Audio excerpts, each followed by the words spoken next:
I am the mom. I know everything and I am right about everything. I am the dad. I know how to handle life. Don't tell me what to do. It is true that parents know more than kids. Yes. It is also true that parents have more life experience than kids, and thus they can reason through things better than kids. Sure. However, parents are not always right. They don't know everything. Unless, of course, you are a covert narcissist. I'm Renee Swanson, your host of the Covert Narcissism podcast, and today we are talking about covert narcissist and parenthood, such a deadly and painful combination. You see, covert narcissists know everything, and they are always right. And they make sure that you know that.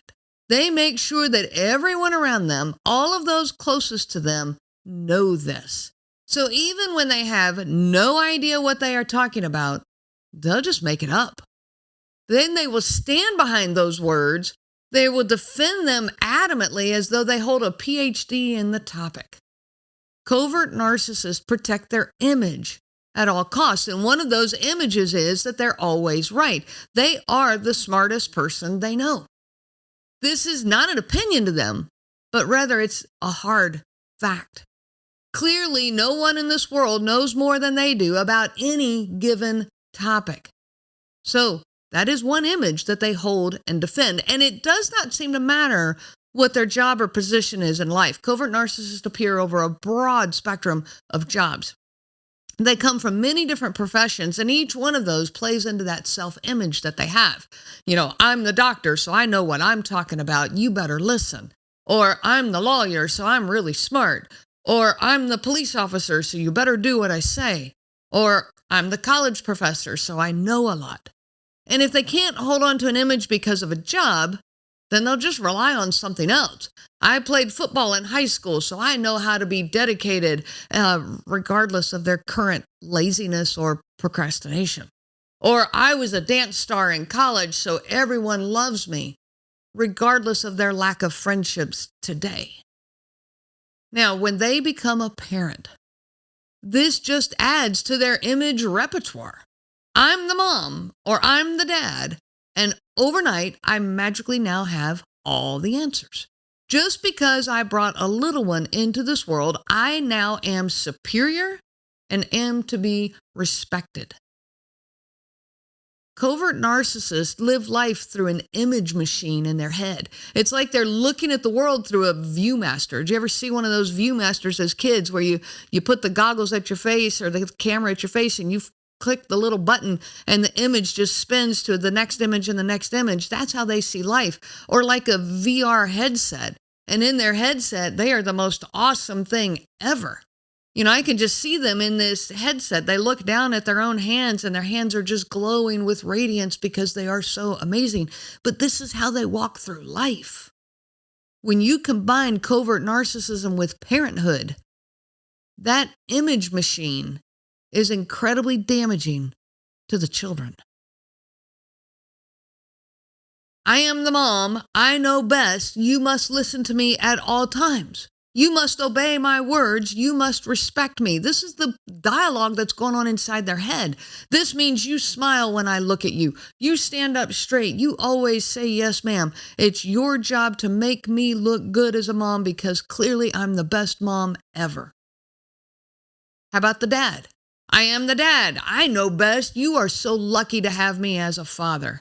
I don't ever do anything wrong, and you should always show an attitude of gratefulness. If you don't, you're an ungrateful scum. You must be respectful to me at all times, and this means you drop everything and you run to greet me when I come home from my hard day of work. You stand perfectly still when I talk to you, and you remain silent unless I speak to you. Covert narcissists are tough enough to deal with. Adding the parent image is just another layer of complex toxicity. Look at your own relationship with a covert narcissist in your life. So many of us deferred to this person believing that they knew more about life than we did. They play that image so well that it's so easy to just give in to, especially if we grew up believing that others are smarter than we are. or more important than we are. The covert narcissist fits that empty hole in us like a perfect fit. At the beginning of our relationship, I quickly deferred to my new partner. He clearly was smarter than me. He seemed to know a whole lot of stuff, and what he didn't know, he just made it up really well, and I had no clue that's what was going on. I didn't know he was making stuff up. He seemed to have all the answers. So it made sense to defer to him. Over time, however, I started realizing that he didn't know what he was talking about all the time. Sometimes, yes, but not always. But it made me feel really dumb, really small. In fact, sometimes he was just plain wrong, even though he was super convinced he was right. There was no room for another opinion. There was no room for me to have a voice of my own. As an adult, I was finally able to start seeing through this, but it took some time. Even though I was living this every day as an adult, I still struggled to make sense of it. It still took a long time for me to quit turning to him for the advice on everything. You know, covert narcissists are not the ones that we should be turning to for advice on familial relationships, or how to connect with a friend, or how to be more helpful or productive in life. They are not the ones we should be listening to. I'm just saying. Now think about these kids. It does not matter what the child thinks or feels at any given moment. It does not matter what they say. The covert narcissistic parent is always right about anything. Even if the child is fairly certain that the parent is mistaken, the parent will make it crystal clear that they are right. There is no room to hear what the child is saying.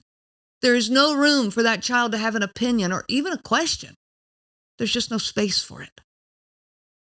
So a child's instincts might be telling them that their parent is wrong, but the parent is strongly defending that they are right. So strongly that the child backs down, and it causes the child ultimately to doubt themselves. Their parent must be right. My mom or dad knows more than me, so clearly I am wrong. And when a child feels, let's say, that the parent is belittling them or tearing them down, we all do that sometimes. It happens with every parent alive. We're all guilty of this from time to time. But when a child tries to express it, does the parent listen? When the parent insists that that's not true, I would never do that. I love you, and that would never happen. You're just imagining that. You need to learn to trust me. They declare their intense love for that child, and that they are only doing what is best for that child. And what does the child learn? The child learns not to trust their own feelings and instincts. This gaslighting leads to serious amounts of cognitive dissonance in these children of covert narcissists. Their gut or instinct says one thing, but their parent is saying the complete opposite.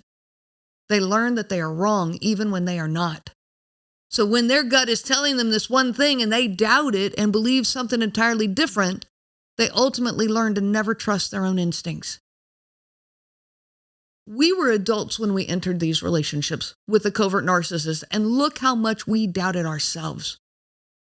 Having a really difficult time hanging on to our own thoughts, our own opinions, our own feelings. This is magnified for children. They don't have a healthy, self-sufficient them before this abuse to lean back on. There is no them that existed before this environment with a covert narcissist. I'll give you another example. The child may feel that the parent is misrepresenting something. Maybe they just don't have all the information that the child has, but the parent will convince them, the child, that they are the one that's confused. This is the effect of gaslighting, causing one to doubt their own sense of reality. As an adult, we had a sense of reality before this relationship, and yet we were quite shaken by this relationship. A child develops their sense of reality during their childhood years.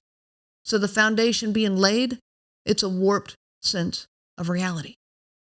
As you can see, a covert narcissist's need to always be right is incredibly damaging to a growing and developing child. This damage can carry into their adulthood years. Things like the children will learn to doubt themselves. They don't trust their own perceptions.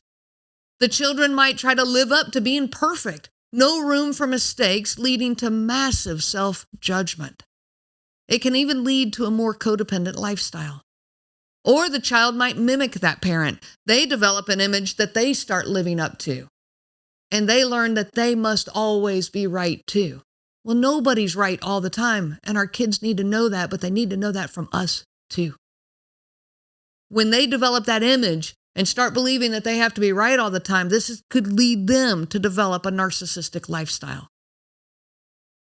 I've used the analogy of a grenade inside a tank in a previous episode. If you missed that one, please go back and listen to it. It is a good one.